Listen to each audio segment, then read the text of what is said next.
Buenos días, espero que ya estén listos para que juntos estudiemos la palabra del Señor. Hoy nos toca una porción un poquito difícil, sin embargo hay lecciones que podemos sacar de este capítulo 10 de Génesis. Recuerden ustedes que en estos capítulos difíciles siempre hay un hombre que resalta. Por ejemplo, en el capítulo 5 hablábamos de Enoc, en el capítulo 6 hablábamos de Noé, y ahora viene ya el capítulo 10, cuando ellos han salido del arca, cuando ya están, como quien dice, listos para iniciar de nuevo, porque realmente era una nueva iniciación.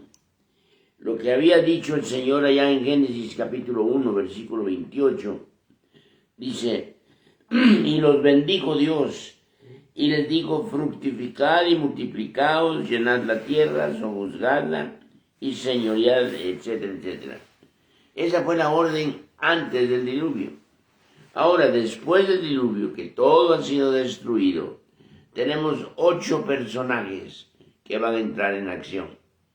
8 personajes, 3 hijos, en este caso de Noé y su esposa. Y cada uno de ellos viene a encabezar una serie de generaciones, una serie de descendientes. Por ejemplo, en el capítulo 10, versículo 1, dice: estas son las generaciones de los hijos de Noé. Y nos presenta 70 diferentes generaciones acá. De Jafet, por ejemplo, hay 14, de Cam hay 30 y de Sem hay 26. Y sumándolos son 70 generaciones. De estos 70 realmente nace toda la distribución y nacen las naciones del mundo. Algunos eruditos en Pentateuco dicen que ellos hubieran colocado el capítulo 10 después del capítulo 11, porque ya en el capítulo 10 se está hablando de que han ido a diferentes lugares, diferentes porciones de la tierra, y ya van con sus propias lenguas. En otras palabras, lo que viene a narrar el capítulo 11 debería de narrarse antes del capítulo 10, de la distribución. Sin embargo, así lo puso Dios, así lo vamos a respetar, así lo vamos a aceptar. Pero decía, en cada uno de estos capítulos ha surgido un personaje. Aquí en el capítulo 10 prácticamente surgen 3 personajes, pero hay uno en especial que viene a ser el 4º personaje, y es Nimrod. Nimrod muy poco se habla de él en la Biblia, sin embargo es un hombre importante. Lo presenta en el versículo 8. Y Cus engendró a Nimrod, quien llegó a ser el primer poderoso en la tierra. O sea, este fue vigoroso, cazador delante de Jehová. O sea, fue un gran hombre que surge como cazador, pero no se queda cazando nada más. Dice en el versículo 10, fue el comienzo de su reino, Babel, Erec, Akkad, Calné, en la tierra de Sinar. O sea, ahora él es un gobernante, es un político. Y habla precisamente de Sinar y habla también de Babel. Y también él edificó Nínive, de modo que es un hombre trabajador, pero un hombre gobernante también. Y luego lo encontramos en el versículo 12. Dice: Nínive, Calá, la cual es ciudad grande, o sea, era un gran constructor. Entonces Nimrod lo vamos a ver como cazador, lo vamos a ver como gobernante y lo vamos a ver como constructor.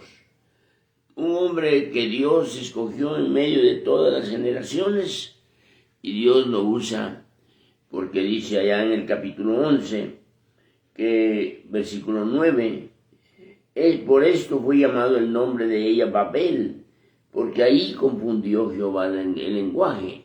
En otras palabras, Todos hablaban la misma lengua en este momento, todos. Son solo 3 hijos de Noé que salen del arca, y de estos 3 con sus esposas empieza a poblarse de nuevo la tierra. Y Dios tiene que, en el capítulo 9 y versículo 1, dice, Dios dijo a Noé, fructificad y multiplicaos y llenad la tierra. O sea, lo que está surgiendo ahora es una obediencia y también un mandato que Dios dio. Lo dio en el capítulo 1 y lo vuelve a dar ahora en el capítulo 9, porque todo había sido destruido, menos la familia de Noé. Algo quizá un poquito difícil de captar en nuestras mentes. ¿Cómo es posible que de 3 individuos con sus esposas surjan tantas naciones y todo? Recuerden, esta es una de las razones por las que ellos vivían tantos años. Hombres que vivieron 600, 700, 900 años. Ahora, eran años como los nuestros. No podemos decir que aquellos años eran más pequeños o eran años que se convertían en otro número, porque más adelante, bueno, en el libro de los Salmos, en el capítulo 90, ya está escribiendo y diciendo el escritor sagrado que la edad de la mayoría es de 70 y de los más robustos, dice, 80. De modo que ya en el tiempo que se escribió el Salmo 90, ya no estábamos hablando de gente que vivió 700, 800, 900 años. Ya surge generaciones que están viviendo tiempos más normales y tiempos más conocidos como los nuestros. Sin embargo, hoy en día no mucha gente llega a los 100 años por razones quizá de alimentación, de clima, etc. Pero hay individuos, hay personas que han llegado a más de 100 años. Yo conozco 2 personas que han asistido a nuestra iglesia y las 2 andan entre 103 y 104 años, lúcidas, platican, viajan, comen, pero no todos vamos a llegar a esa edad. Posiblemente algunos llegarán a 70, 80, 90. Cuando yo veo esto, que los más robustos llegarán a 80, digo, Señor, yo ya pasé eso, entonces ya estoy entre los más robustos, pero al contrario, no me siento robusto, me siento más débil. Pero el Señor ya ha marcado los tiempos de nuevo.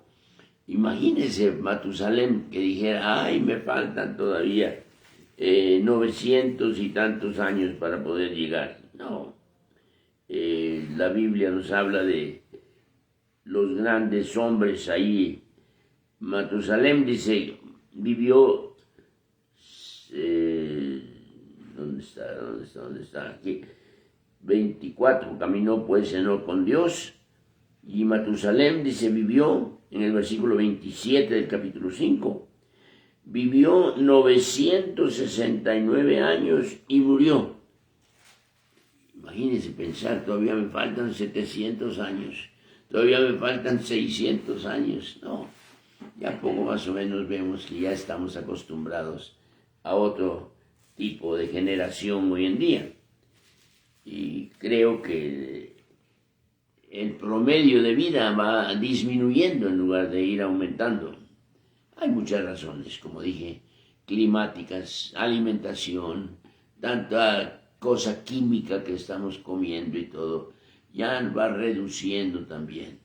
Hay pestes como la pandemia y otras que han venido y han detenido el avance aún de la vida misma. Personas que pensábamos tienen todavía muchos años por delante, sin embargo murieron durante estos 2 años y medio pasados. Quizá algunos a los 30, 40, 50 años, cuando pensábamos que tenían toda una vida por delante. Bueno, hablemos un poquito, regresemos pues a Génesis, el capítulo 10. Aquí el Señor nuevamente nos subraya y nos dice cuáles son sus planes, qué es lo que Él tiene. De las 70 generaciones o descendencias que menciona el capítulo 10, yo creo que Israel es la nación que puede, pues hasta cierto punto, enorgullecerse, que sabe exactamente de qué tribu viene y de dónde viene su descendencia. Yo creo que ningún otro ha podido hacer eso, ningún otro país. Sin embargo, Israel, aún en los tiempos bíblicos, ellos hablaban de la tribu de Benjamín, de la tribu de Judá, de la tribu de Rubén, de Efraín. O sea, ellos sabían de dónde venían. Creo que nadie más ha podido hacer esto. Bueno, ¿por qué? Porque Dios estaba ya guardando una línea especial. Alguien la ha llamado un cordón color carmesí que atraviesa desde Génesis hasta Apocalipsis. Y en cada libro de la Biblia vamos viendo cómo el Señor Jesucristo se presenta. Interesante. Pero veamos ahora qué es lo que el Señor tiene para estos 3 hijos. Dice en el versículo 1 del capítulo 10, estas son las generaciones de los hijos de Noé, Sem, Cam y Jafet, a quienes nacieron hijos después del diluvio. Y empiezan los hijos de Jafet, y empieza a mencionarlos. Ahí entra también el poderoso Nimrod. Luego allá en el versículo 20 habla de los hijos de Cam, en adelante. Y termina en el versículo 31, los hijos de Sem, por sus familias. Y por esto, por sus lenguas, dice, en sus tierras, en sus naciones. Por eso es que algunos piensan que deberían mejor de haber puesto esta información después del 11 y no antes del 11. Sin embargo, Dios tiene sus propósitos y Dios sabe cuándo es mejor. Y dice en el versículo 32, estas son las familias de los hijos de Noé por sus descendencias en sus naciones, y de estos se esparcieron las naciones en la tierra después del diluvio. O sea, tenemos prácticamente una nueva oportunidad para el ser humano.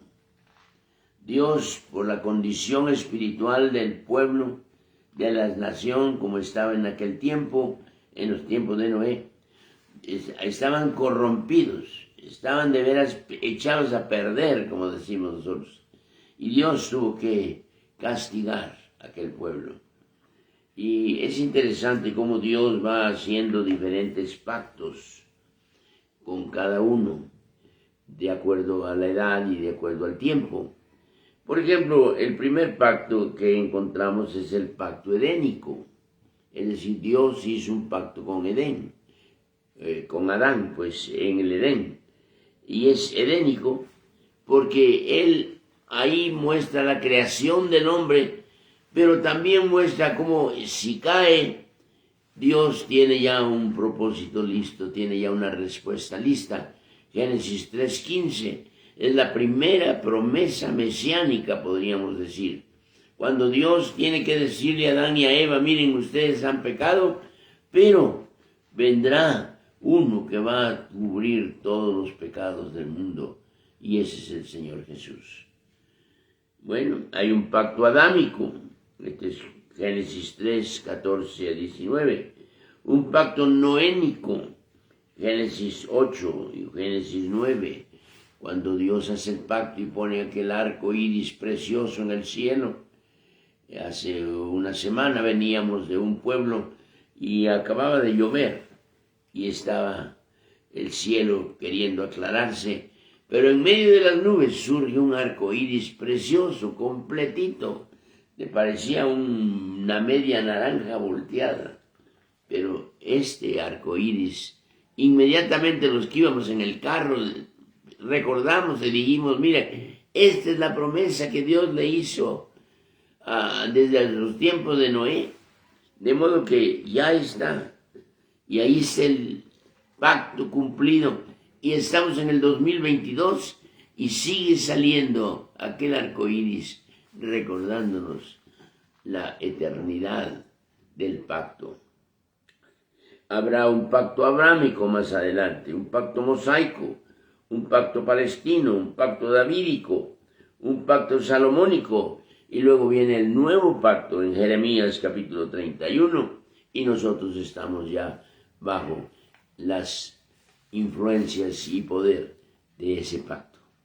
Hermanos, quizá diríamos, bueno, yo no saco mucho de este capítulo, pero yo creo que sí. En primer lugar, tenemos que decir que Dios es el creador, Dios es el diseñador, Dios es el que ordena, Dios es el que dice cómo.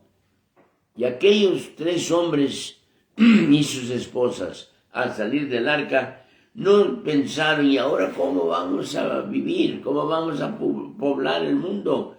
Ellos tenían una orden y tenían un Dios que los respaldaba y tenían un plan divino que los iba a ayudar, dándoles mayor vida, dándoles mayor fuerza.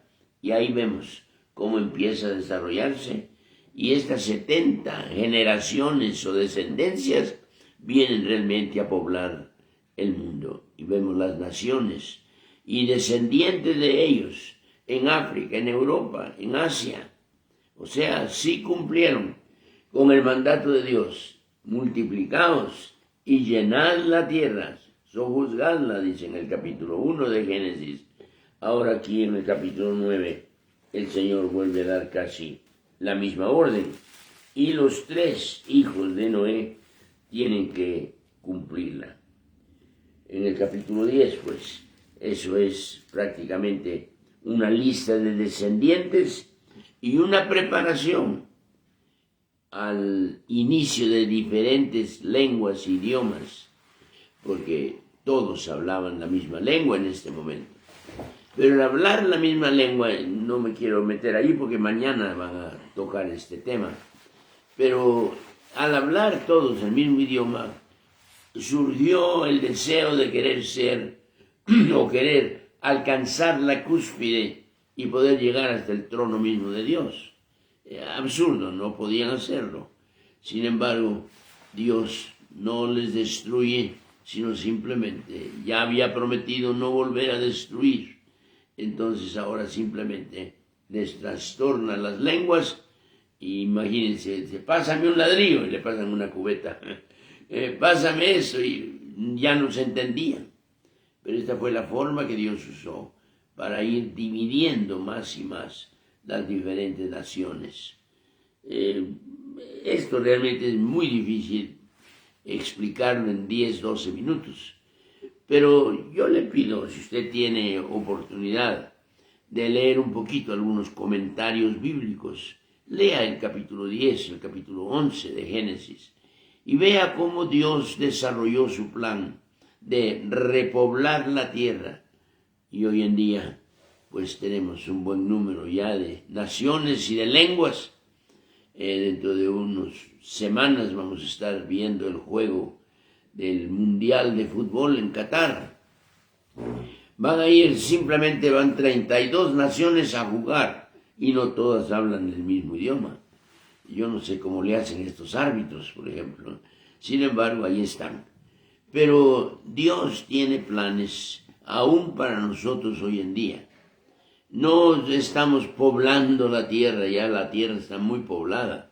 No estamos obedeciendo un mandato de fructificarnos. Al contrario, hay naciones que han limitado, por ejemplo, China por muchos años, limitó a que no podía una pareja tener más de un niño porque estaban multiplicándose demasiado. No sé si esto ya cambió hoy en día, pero donde no existe esta ley, por ejemplo, hay países musulmanes que el hombre tiene 3, 4, hasta 5 mujeres y con ellas tiene hijos. Entonces tenemos fácilmente que un musulmán puede tener no solamente un gran número de mujeres, sino un gran número de hijos, cosa que nosotros en nuestros países en Latinoamérica no lo tenemos tampoco. Bueno, son planes de Dios, son designios de Dios. Lo importante aquí es ver cómo Dios, en medio de toda esta confusión y en medio de toda esa multiplicación, siempre tiene a alguien que surge, y ese alguien tiene algo que enseñar. Nimrod es recordado no solamente por la construcción de Babel, sino también de Nínive y dice, y era un gran cazador. Estaba leyendo un comentario, decía que posiblemente Dios lo usó para ahora ir desarrollando un plan de disminuir el aumento de los animales feroces y dañinos. No sé, pero Dios siempre tiene propósitos, aunque nosotros no los veamos y no los entendamos. Por eso dice, allá en Proverbios 30, Salmo 32:8, te haré entender, a veces no entendemos, te enseñaré el camino por el que debes de andar. Pero fíjese la última parte, sobre ti fijaré mis ojos. Todo lo que está pasando, todo lo que usted haga, todo lo que yo haga, tiene que estar controlado por la mano de Dios para llegar a un éxito perfecto. Si lo hacemos a nuestro modo, va a haber fracaso otra vez, no destrucción total, pero Dios tiene que llamarnos la atención. Yo uso mucho la ilustración del pastor. Cuando una ovejita está en el campo un poquito necia, que se quiere apartar del rebaño y todo, una manera de hacerlo, según nos dicen los conocedores, es que el pastor toma la ovejita y le quiebra la patita. Entonces ya la oveja ya no puede ir corriendo para acá y para allá, ya tiene que irse al paso. A veces Dios tiene que rompernos la patita a nosotros también. Conozco casos donde he usado esta ilustración. Y yo le digo al joven, mira joven, acércate al Señor, acuérdate de tu Creador antes que Él te rompa la patita. Y parece broma, pero muchos han tenido que pasar por experiencias difíciles porque no hicieron lo que Dios había planeado, sino lo que ellos habían planeado. Hermano, dígale al Señor, enséñame el camino por el que debo de andar, fija tus ojos en mí y ayúdame para poder cumplir tu propósito en este mundo. Que Dios bendiga su palabra y que Dios nos ayude a seguir aprendiendo, estudiando, leyendo, y estoy seguro que va a ser de mucha bendición. Muchas gracias a ustedes que nos escriben cada semana, están atentos a este devocional y a los devocionales del día sábado y domingo, y el lunes nuevamente empezamos una nueva semana. Está Mónica Gordillo, dice, buen día, pastor. Paquito DG, gusto de verte y oírte, también nos está escuchando. Solicita a una persona unirse a la transmisión de Iglesia Bíblica Torrefuerte. Vamos a contestarle más tarde y decirle cómo hacerlo. Envía, dice, una solicitud para unirte. Leo Patiño, buenos días, pastor, gusto verle y escucharle. Marco Antonio Vázquez, Mónica Gordillo, Vicky Eugenio, Leticia Medina, Ricky Anaya, gusto verle, hermana. Bueno, yo no les veo físicamente, pero al oír y al leer lo que usted escribe, pues los estoy viendo. Su rostro viene a mi mente. Valerie, qué gusto saber que estás con nosotros esta mañana. Dorita Alicia Guzmán, Dora Alicia desde El Salvador, una mujer preciosa que Dios ha usado para adornar el templo. Cada domingo hay un arreglo nuevo en el bautisterio y todo el mundo lo admira. Dios le ha dado ese talento precioso. Roberto Mota, Miriam Arellano, Daniel Huerta, Silvia Álvarez de México. Mucho gusto, Chivis, de verte ahí. Otra Chivis también allá en California. Wilfredo Enríquez en Canadá. Mire, qué bendición saber que tenemos hermanos que nos siguen en diferentes lugares. Batibó, Miguel Ángel Castuera en California también.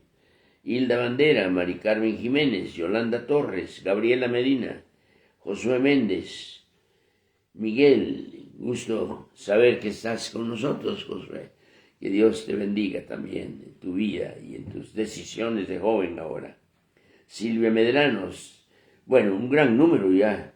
Los felicito que están escuchándonos y los saludo, pidiendo que el Señor les bendiga y les prospere en este día, en este fin de semana y en todos los días y meses y años que quedan. Pero hay una invitación muy especial para todos, especialmente mujeres. Estamos celebrando el próximo miércoles 24, a las 10 de la mañana, presencial. No, lamento, no se va a transmitir, pero va a ser presencial aquí en la iglesia Torrefuerte, en lo que llamamos Camino a la Cumbre. O sea, viene la cumbre del liderazgo más adelante, pero para poder llegar a ella hay ciertos eventos que van en preparación, y ese es uno de ellos. Damas, no se lo pierdan. Y yo creo aún varones lo quieren ver, pues no sé si los dejarán entrar por ahí escondidos, pero vengan, pero especialmente damas, aprovechemos. Son 3 damas que nos van a dar 3 lecciones importantísimas, cumpliendo el tema, el camino a la cumbre. Que Dios nos bendiga, pues nos esperamos el próximo miércoles 24 a las 10 de la mañana.